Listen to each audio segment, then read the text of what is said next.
नमः पार्वती पतये हर हर महादेव। उत्तर प्रदेश के ऊर्जावान मुख्यमंत्री योगी आदित्यनाथ जी, केंद्रीय मंत्रिमंडल में मेरे साथी और विकसित भारत की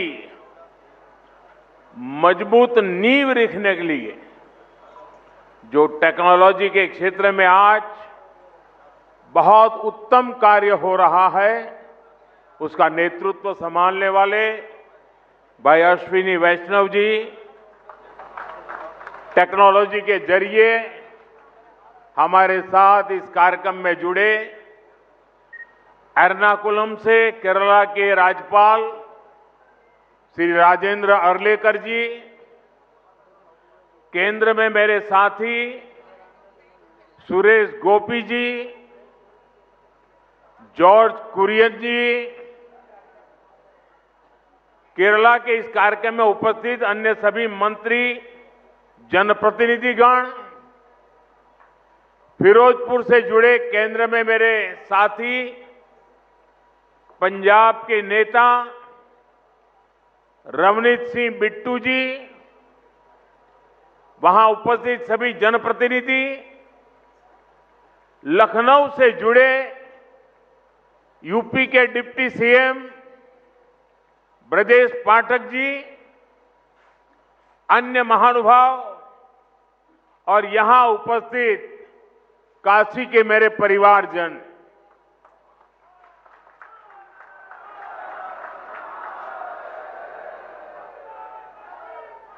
बाबा विश्वनाथ के ई पावन नगरी में आप सब लोगन के, काशी के सब परिवारजन के हमार प्रणाम।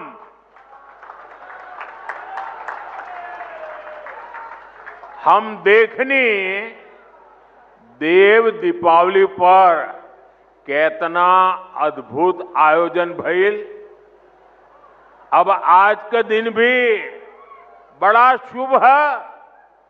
हम ई विकास पर्व के आप सब लोग के शुभकामना देत है। साथियों,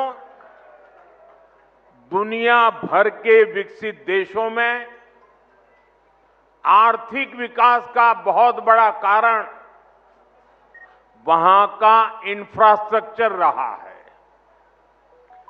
जिन भी देशों में बड़ी प्रगति, बड़ा विकास हुआ है, उनके आगे बढ़ने के पीछे बहुत बड़ी शक्ति वहां के इंफ्रास्ट्रक्चर डेवलपमेंट की है।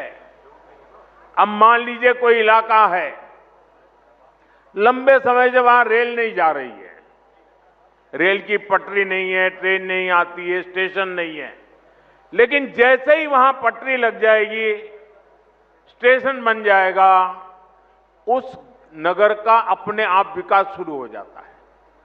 किसी गांव के अंदर सालों से रोड ही नहीं है, कोई रास्ता ही नहीं, कच्चे मिट्टी के रास्ते पर लोग जाते आते रहते हैं, लेकिन जैसे ही एक छोटा सा रोड बन जाता है, किसानों की आवाज आई, किसानों का माल वहां से बाजार में जाना शुरू हो जाता है।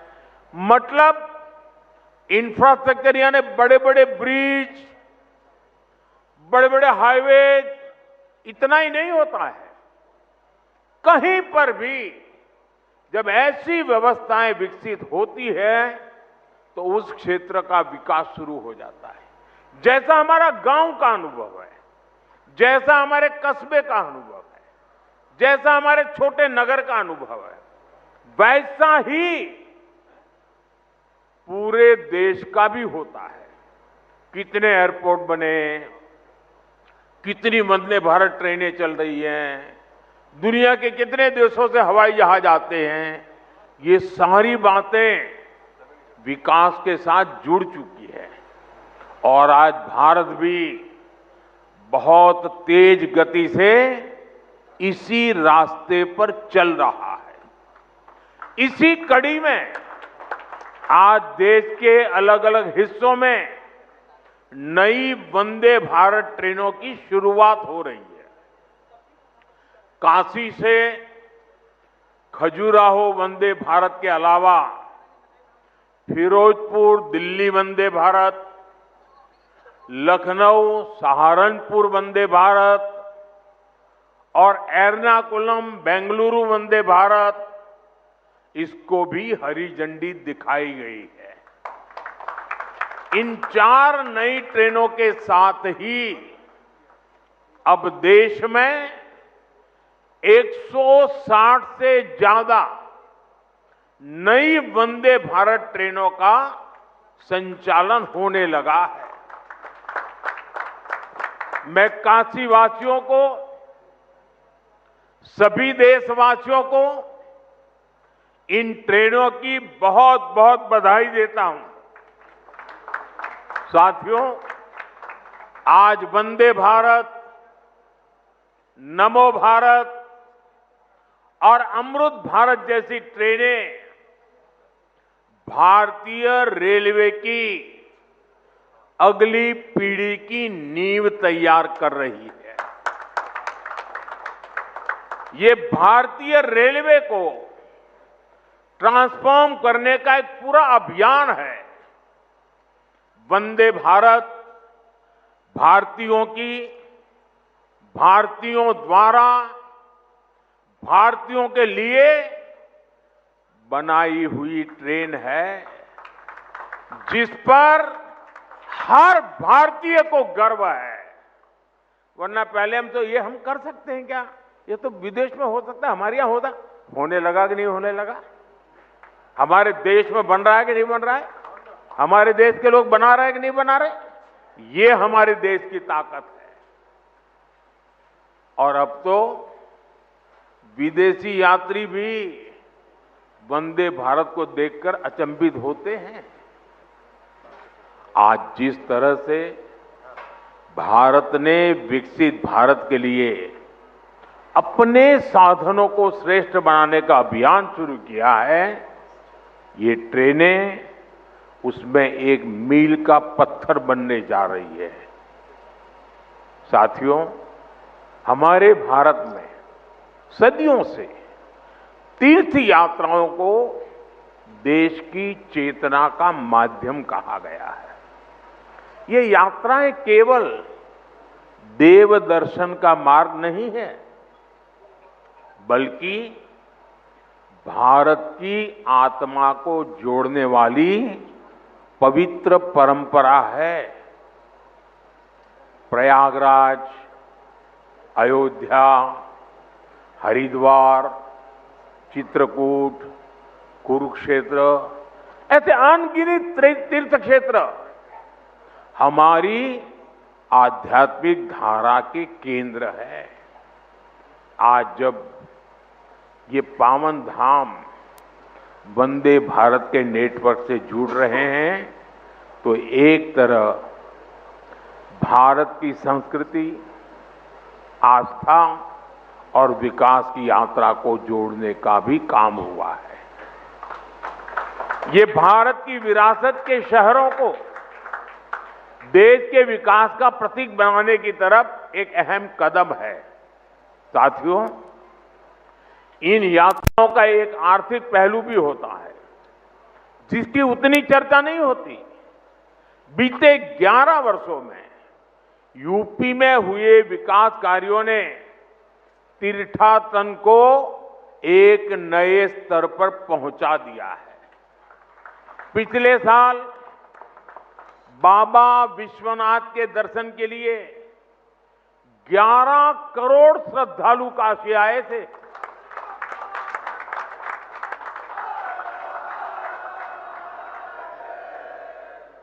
अयोध्या में राम मंदिर के निर्माण के बाद 6 करोड़ से ज्यादा लोग रामलला के दर्शन कर चुके हैं। यूपी की अर्थव्यवस्था को इन श्रद्धालुओं ने हजारों करोड़ रुपए का लाभ पहुंचाया है। इन्होंने यूपी के होटलों, व्यापारियों, ट्रांसपोर्ट कंपनियों, स्थानीय कलाकारों, नाव चलाने वालों को निरंतर कमाई का अवसर दिया है। इसके कारण अब बनारस के सैकड़ों नौजवान अब ट्रांसपोर्ट से लेकर बनारसी साड़ियों तक हर एक चीज में नए नए व्यापारों को शुरू कर रहे हैं। इन सब की वजह से यूपी में, काशी में समृद्धि का द्वार खुल रहा है। साथियों, विकसित काशी से विकसित भारत का मंत्र साकार करने के लिए हम लगातार यहां भी इंफ्रास्ट्रक्चर के अनेक काम कर रहे हैं। आज काशी में अच्छे अस्पताल, अच्छी सड़कें, गैस पाइपलाइन से लेकर इंटरनेट कनेक्टिविटी की व्यवस्थाएं लगातार विस्तार भी हो रहा है, विकास भी हो रहा है और क्वालिटेटिव इंप्रूवमेंट भी हो रहा है। रोपवे पर तेजी से काम हो रहा है। गंजारी और सीगरा स्टेडियम जैसे स्पोर्ट्स इंफ्रास्ट्रक्चर भी अब हमारे पास है। हमारा प्रयास है कि बनारस आना, बनारस में रहना और बनारस की सुविधाओं को जीना सबके लिए खास अनुभव बने। साथियों, हमारी सरकार का प्रयास काशी में स्वास्थ्य सेवाओं में लगातार सुधार का भी है। 10-11 साल पहले स्थिति ये थी कि गंभीर बीमारी का इलाज कराना हो तो लोगों के पास सिर्फ बीएचयू का विकल्प होता था और मरीजों की संख्या इतनी ज्यादा होती थी कि पूरी रात खड़े रहने के बाद भी इन्हें इलाज नहीं मिल पाता था। कैंसर जैसी गंभीर बीमारी होने पर इलाज के लिए लोग जमीन और खेत बेचकर मुंबई जाते थे। आज काशी के लोगों की इन सारी चिंताओं को हमारी सरकार ने कम करने का काम किया है। कैंसर के लिए महामना कैंसर अस्पताल, आंख के इलाज के लिए शंकर नेत्रालय, बीएचयू में बना अत्याधुनिक ट्रॉमा सेंटर और शताब्दी चिकित्सालय, पांडेयपुर में बना मंडलीय अस्पताल, ये सारे अस्पताल आज काशी, पूर्वांचल समेत आसपास के राज्यों के लिए भी वरदान बने हैं। इन अस्पतालों में आयुष्मान भारत और जन औषधि केंद्र की वजह से आज गरीबों को लाखों लोगों के करोड़ों रुपयों की बचत हो पा रही है। एक तरफ इससे लोगों की चिंता खत्म हुई है, दूसरी तरफ काशी इस पूरे क्षेत्र की हेल्थ कैपिटल के रूप में जाना जाने लगा है।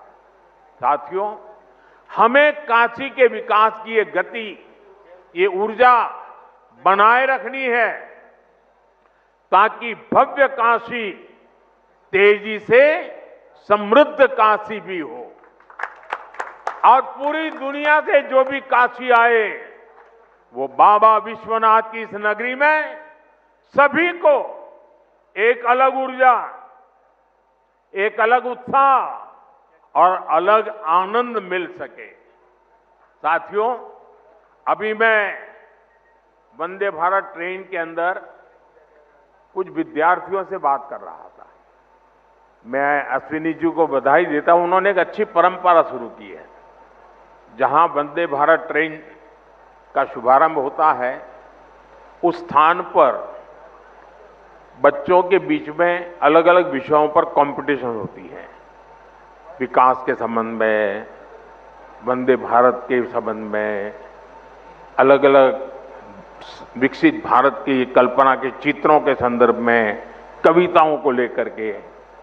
और मैं आज, क्योंकि ज्यादा समय नहीं मिला था बच्चों को, लेकिन 2-4 दिन के भीतर भीतर उनकी जो कल्पकता थी, उन्होंने विकसित काशी के जो चित्र बनाए थे, विकसित भारत के जो चित्र बनाए थे, सुरक्षित भारत के जो चित्र बनाए थे, जो कविताएं सुनने को मिली मुझे, 12-12, 14 साल से बेटे बेटियां इतनी बढ़िया कविताएं सुना रहे थे।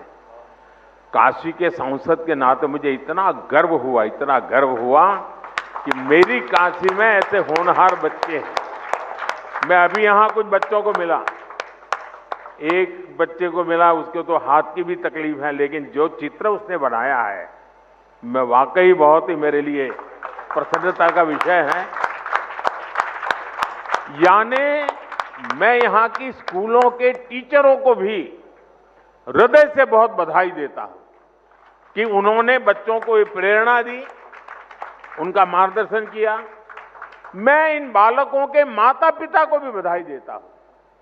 जरूर उन्होंने भी कोई न कोई योगदान किया होगा, तब इतना सुंदर कार्यक्रम इन्होंने किया होगा। मेरा तो मन में विचार आया कि एक बार यहां इन बच्चों का कवि सम्मेलन करें और उसमें से 8-10 जो बढ़िया बच्चे हो उनको देश भर में ले जाए, उनसे कविताएं करवाए। इतना प्रभावी था। मैं, मेरे मन को एक काशी के सांसद के नाते आज एक बहुत विशेष, मुझे सुखद अनुभव हुआ। मैं इन बच्चों का हृदय से बहुत बहुत अभिनंदन करता हूं, बधाई कर देता हूं। साथियों, आज मुझे ढेर सारे कार्यक्रमों में जाना है, इसलिए एक छोटा सा कार्यक्रम ही आज रखा था। मुझे जल्दी निकलना भी है और सुबह सुबह इतनी बड़ी मात्रा में आप लोग आ गए, ये भी खुशी की बात है। एक बार फिर आज के इस आयोजन के लिए और वंदे भारत ट्रेनों के लिए आप सभी को मेरी ढेर सारी शुभकामनाएं। बहुत बहुत धन्यवाद। हर हर महादेव।